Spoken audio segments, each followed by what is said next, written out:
A woman plotting her course to freedom. How delightful. Wedderburn became much weepy and sweary when he discovered my whoring. Brought back to life by an unorthodox scientist, a young woman runs off with a lawyer on a whirlwind adventure across the continents. Free from the prejudices of her time, she grows steadfast in her purpose to stand for equality and liberation. Yorgos Lanthimos and Emma Stone are a cinematic duo that I'll never tire from. The Favorite landed firmly in my top 10 list for that year, in part because Lanthimos has a particular filmic craft that lends itself to the actor's greatest strengths. His stories are often doused in oddity with a playful tinge, and more recently elevated by Stone's wit and tactful deliveries. While there's typically a central lead in his projects, they do often resemble a complete ensemble piece. This is especially true in his latest, Poor Things. The cast solidly rounded by Mark Ruffalo, Rami Youssef, and Willem Dafoe. Writing credits on this one go to Tony McNamara, who penned the script for The Favorite, and consistently demonstrates that intentionality matters. The film does placate to a mainstream audience, certainly more so than previous works from Lanthimos, but his aesthetic remains unbreakable. In Poor Things, we see the return of the fisheye lens and intriguing low-angle compositions from cinematographer Robbie Ryan. But there's even more chewable subtext to ponder than previous works like The Favorite and The Killing of a Sacred Deer, as Lanthimos opts to flip the script on his nihilistic tendency to explore the wonders of youthful naivety. Bella Baxter is profoundly naive. It's not her fault, though, as Godwin Baxter, played by Willem Dafoe, employs unorthodox methods to revive the woman who tragically passed in pure Frankensteinian fashion. Bella's figure is obviously fully developed, but there's a small caveat. All of her language and motor development must be reconstructed too. Godwin may be God, after all, but no surgical fix exists for cultural development beyond frequent exposure to the larger society. Of course, Godwin, being a man of science, doesn't give him permission to alter the evolutionary nature of human life. Through his process, though, he gives Bella a second chance at a hopefully more fulfilling life. What happens next is purely her decision and dependent on how she responds to the real world, so to speak.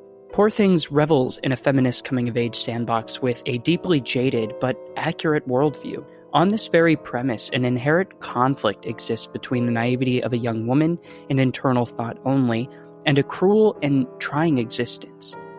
For the audience, Poor Things offers a rather profound opportunity of inward reflection.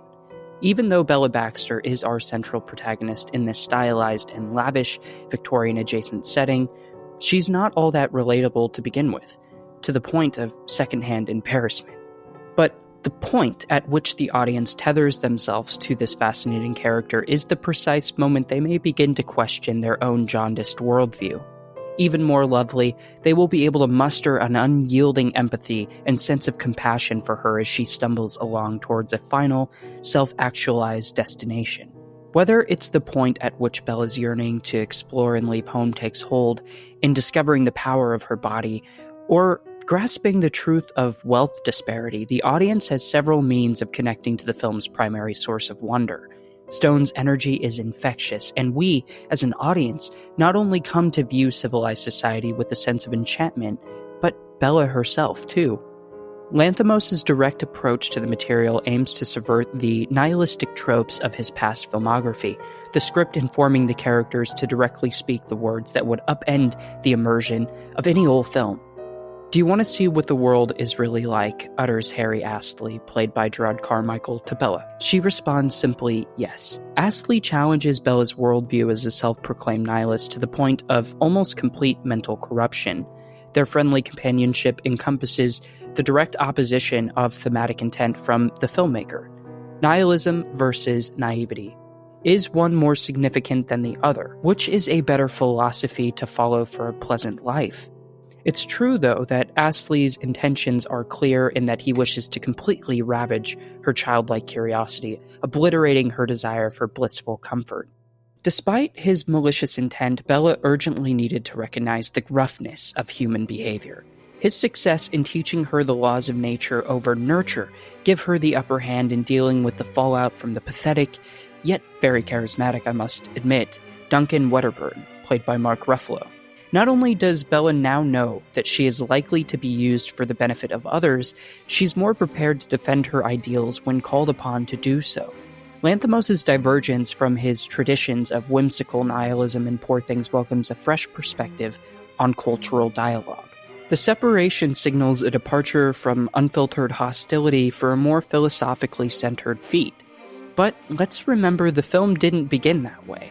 Bella famously asks, why? With an undying repetition for a significant portion of the first and second act. The widespread admiration for the character can largely be attributed to her incessant reluctance to societal norms. Furthermore, the hesitation on display from Bella reaffirms that we are just for injecting a healthy dose of skepticism into our daily doctrine, but that ultimately it does leave us vulnerable to harm, both physically and physiologically. Ignorance is bliss, or so they say. Without the interactions between Bella and Harry, the foundational work laid by the filmmakers would fall flat. Of course, unfettered negativity leads to a toxic perspective on life, but let us not forget that naivety is just as bad.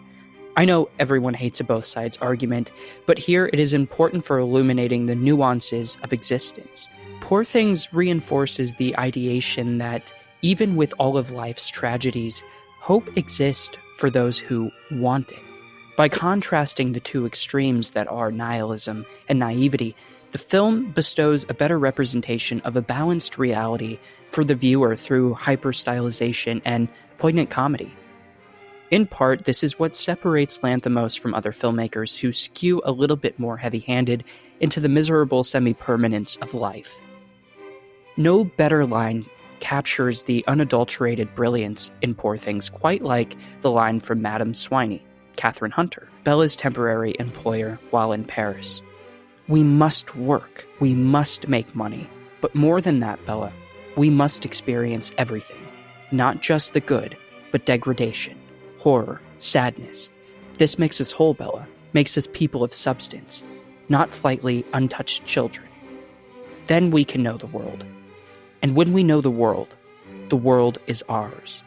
The film is based on a 1992 novel of the same name from Alistair Gray, and perhaps the source material provided a sense of grounding for the filmmakers to work from, but its concept is one that seems impossible to adapt for a wider theatrical market. Nonetheless, Poor Things serves as the perfect vehicle for filmmaker Yorgos Lanthimos and star Emma Stone, whose performative physicality remains unparalleled. It's handedly one of 2023's most precious gems, and again another decisive entry for my top 10 list. If you're curious enough about the film, or if you are itching for a rewatch, Poor Things will be available to buy or rent on Apple TV, Prime Video, and other video-on-demand platforms beginning on February 27th. And if you enjoyed this small video essay, please give us a like and leave a comment down below on your thoughts on the film. Did you like it? Was it satisfying? Or was there too much secondhand embarrassment for you? I don't think that was the case. I had a thrill of a time watching this in the movie theater with a packed crowd, so I hope you enjoyed your time with it as well. Make sure to subscribe to TBR Media's YouTube channel for more video essays in the future.